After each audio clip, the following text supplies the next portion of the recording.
Hey guys, welcome back to another solopreneur finance tutorial. In this video, we're gonna discover the ultimate showdown between Wise and Remitly. If you're sending money internationally, this guide will help you choose the best platform for your needs. Let's dive in. Step 1. We have account setup. Both Wise and Remitly offer simple account creation. Wise focuses on transparency and multi-currency accounts, ideal for global users.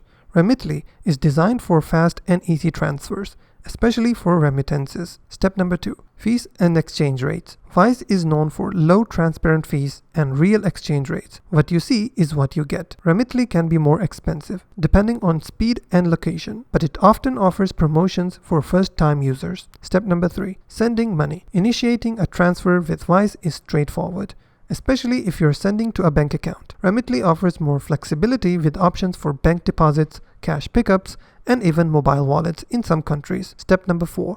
Speed and reliability. Wise usually takes 1 or 2 business days but offers real-time tracking. Remitly shines in speed. Express transfers can arrive within minutes, depending on the destination and method. So, which is better? Choose Wise for low fees and great exchange rates, especially for regular transfers. Go with Remitly if speed and convenience matter most, particularly for family support abroad. Make your money move smarter, choose the application that fits your goals. And also let me know in the comment section below which app you will choose. And also, if you find this video helpful, please hit the like button and don't forget to subscribe.